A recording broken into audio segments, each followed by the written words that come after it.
The father of missing 18-year-old Kaniah Jennings is pleading for help in bringing his daughter home. Community members from Hayti, Missouri will travel down to Harrisburg to search for her. I spoke to her father, Parrish Craig, who says Kanaya is the sweetest girl and they just want her home. I mean, my baby been missing since the 3rd. That's 8 days. I been up every day, every night. You know what I'm saying? Her sister can't sleep, I can't sleep. Until she comes home, that's all we want. We just want her to come home. She's not going to harm nobody. She's basically lovable by everybody. You can't say nothing wrong about Kanaya because she loves everybody. Anybody see anything, just call the police. Hey, you know what I mean? If you probably seen her, anything, just call the police and let us know. Only thing we want is her to come home. They always say, choose your friends carefully. But in America, women like Kaniah Jennings have to worry about predators disguised as pals.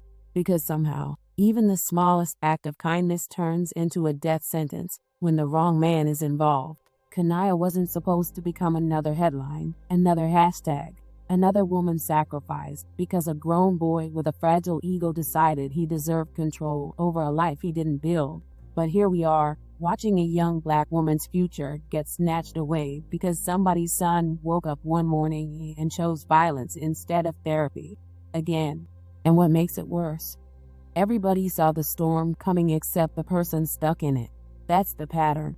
That's the cycle.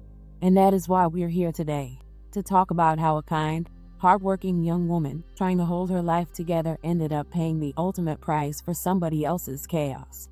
This is the story of Kaniah Jennings, and how one decision, one moment, and one man's unchecked madness stole everything she was supposed to become.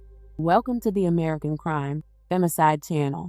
Please like, share, subscribe, and hit the notification bell for future uploads. Like most teens entering their final semester of high school, 18-year-old Kanaya was making plans for prom, graduation, and possibly college. According to her uncle, who helped raise her, he had just taken her senior class photos. He remembered the little girl who used to run and hug him. Now a young woman who loved learning, photos, social media, and spending time with her siblings. They had just spoken recently and were reminiscing about old times before she suddenly vanished. Kanaya was friends with 18-year-old Blake Patrick, whom she allegedly met in high school. The two shared a love for adventures, hanging out, and being on social media. Their friendship seemed to be blossoming into a relationship. They spent time at parks, but also frequently met at the home of Blake's older friend, 34-year-old Keenan Peoples of Haiti. Many people found it unsettling that a 34-year-old man was hanging around teenagers in his home. Questions surfaced about what a grown man living alone was doing with unsupervised 18-year-olds at his house. On November 3, 2025, Jennings vanished.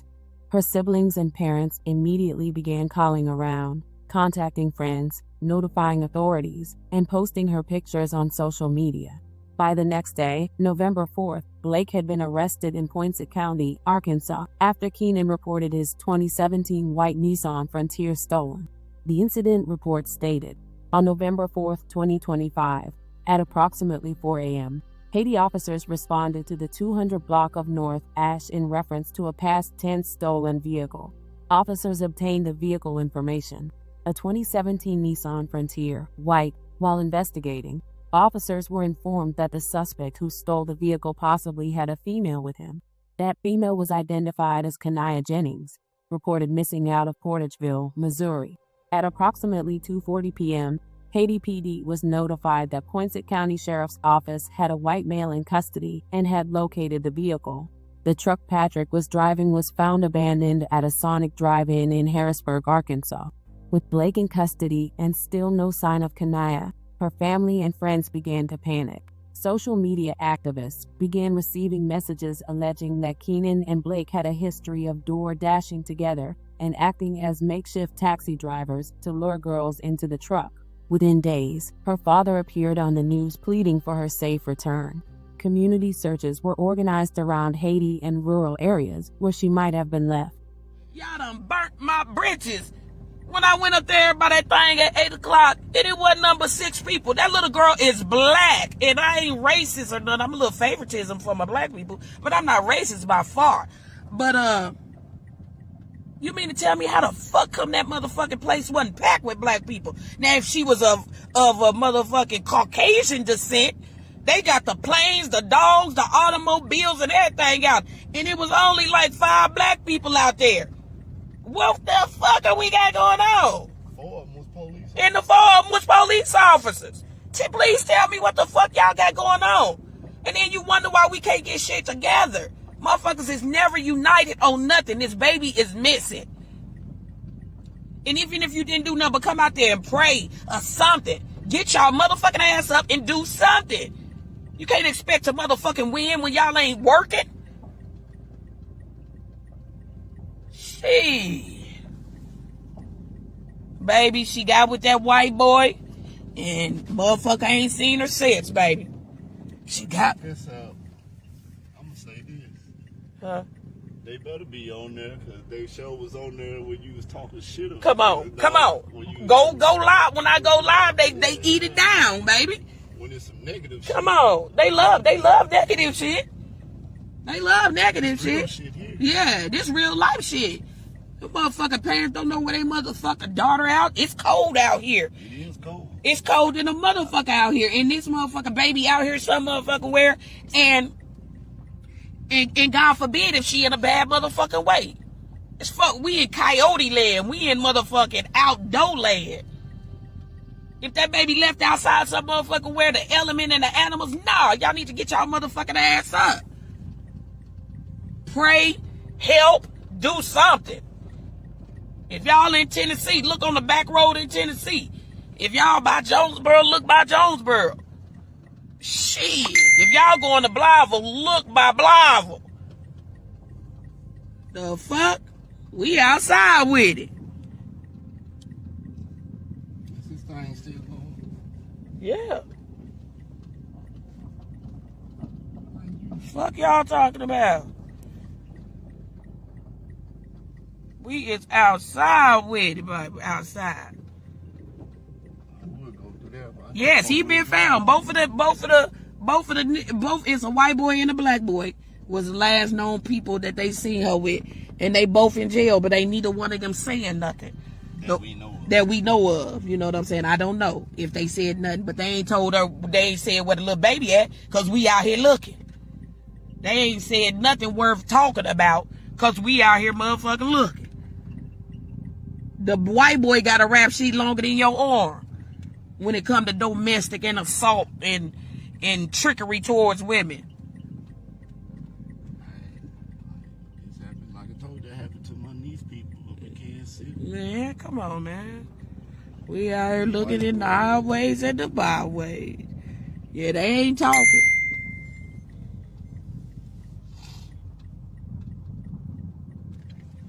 They ain't motherfucking talking.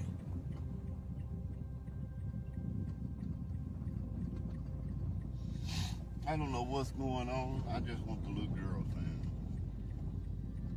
Period. We in Haytime, Missouri on Sunday, November the 9th, 2025. We here in a search party for a 18-year-old missing black female by the name of Kaniah Jennings. Last seen with a white individual who is locked up in Arkansas right now. We have police, school teachers, and we have other people that's out here, but we plan on finding them one way or another.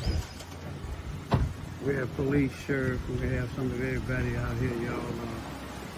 You see the Pemiscot County Sheriff Department. We got sheriff, school teachers. This is what I call unity. I don't know of any activists, especially from Charles, Missouri, because the dad is from Charles, Missouri, and some of his family. But they had helicopters out here the other day, and we gonna find her one way or another.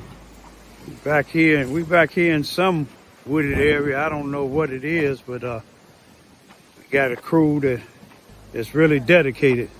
Let me give y'all a peep at them. I can't even tell you what town we're in, but That's the dad right there. That's Paris. We got another crew.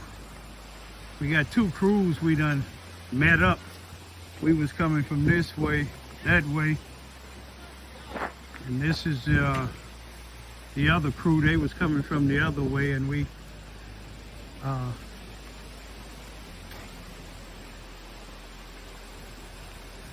checked all of this here. These are dedicated people. 90% again today is females. I'm not knocking nobody that ain't coming, but you know, one day it may be yours. We pray it ain't. A vigil was held, and more volunteers joined the search efforts. Then, on November 14th, authorities received the news no family wants to hear. Missouri State Highway Patrol located the body of a young female in rural Pemiscot County, later confirmed to be Jennings. 2 days later, the amended probable cause affidavit was released, revealing the disturbing final moments of her life. According to the probable cause affidavit, investigators learned that after picking up Jennings on November 3rd, Blake Patrick and Keenan Peoples brought her to Keenan's residence on North Ash Street. Patrick admitted during interviews that both he and Keenan had repeatedly raped Jennings inside the residence. During Keenan's assault, he forced socks into Jennings' mouth to gag her, preventing her from screaming or calling for help. Patrick also stated that Jennings' hands were bound and a blanket was placed over her head, leaving her fully restrained and unable to resist. Patrick stated that after this initial assault, Jennings, still bound, was carried to the back seat of Keenan's white Nissan Frontier. Keenan drove while Patrick sat in the passenger seat. Surveillance from Pilot Travel Center in Haiti showed both men exiting the vehicle. Keenan pumped $20 worth of gas using money Patrick transferred from Jennings' phone via Cash App. They then drove toward Portageville, where Patrick threw Jennings' phone on the ground near her home to make it appear she had been in the area voluntarily. Surveillance confirmed the truck in the vicinity. The truck was later seen returning to the Haiti residence. Patrick told investigators Jennings was still alive at this point, but in bad shape. Her hands were still bound, and the blanket remained over her head. Patrick said she was able to walk into the residence with assistance. Investigators reviewed surveillance footage facing Ash Street and confirmed that throughout the night of November 3rd, both Keenan and his brother Donald were at the residence while Jennings remained inside. At approximately 7:30 a.m. on November 4th, surveillance showed Donald leaving the residence. Around 8 to 8:30 a.m., Keenan left with another individual, returned at 9:54 a.m. driving a maroon transportation company van. Investigators later discovered the van had an audio/video surveillance system. After obtaining the van's footage, they learned that between 9:50 a.m. and 10:30 a.m., Keenan moved the van and disabled the recording system, establishing the likely window when Jennings' body was removed from the residence. When officers executed a search warrant later that day, Jennings was no longer inside the home. During a November 13th interview, Patrick stated that when he and Keenan returned from Portageville earlier, Donald was sitting on the couch. Patrick said he witnessed Keenan take Jennings into a bedroom and rape her again. Patrick said she was alive but terrified and visibly deteriorating. He stated that he became scared and left the residence, taking Keenan's truck to Arkansas, where he was later arrested. Investigators determined Keenan attempted to destroy evidence. A DVR surveillance system he claimed was stolen was discovered burned and mangled in a fire pit behind the house. Donald was accused of deleting text messages referencing being with a female the day Jennings disappeared. Based on interviews, surveillance footage, timelines, and digital evidence, investigators concluded that Jennings died inside the residence and her body was transported afterward to a rural location in Pemiscot County, where it was found. Tonight with new details on the disappearance and murder of Portageville teen Kaniah Jennings. Today, 3 men face new charges. 34-year-old Keenan Peoples of Haiti is being charged with first-degree murder, first-degree kidnapping, first-degree rape, and tampering with physical evidence in a felony prosecution. 18-year-old Blake Patrick of East Prairie is charged with accessory to first-degree murder, first-degree kidnapping, first-degree rape, first-degree tampering with a motor vehicle, 2 counts of stealing a firearm, and stealing more than $750. And 38-year-old Donald Peoples Jr. of Haiti is being charged with accessory to first-degree murder, tampering with physical evidence, and a felony prosecution. According to Pemiscot County prosecuting attorney Steve Horton, more information will be released when it is appropriate to do so. Kaniah Jennings was reported missing on Monday, November 3rd, and according to the Missouri State Highway Patrol, investigators found her body in rural Pemiscot County on Friday. Now, Keenan Peoples is expected to appear in court on Monday. Jennings' autopsy is scheduled to be done by the St. Francis County Coroner's Office. This was not the news Jennings' family hoped for, but her recovery brings them some closure, knowing she is no longer suffering somewhere alone. Based on all investigative findings, it appears Blake befriended Kanaya with the intent of exploiting her, leading to the kidnapping, sexual assaults, and ultimately her murder. The family is now calling for the fullest extent of the law and for the death penalty to be considered. They know nothing will bring her back, but they hope justice is served. Kanaya was months away from graduating and chasing her dreams. Instead of preparing for her future, her family must now plan her funeral. Rest in peace, Kaniah Jennings.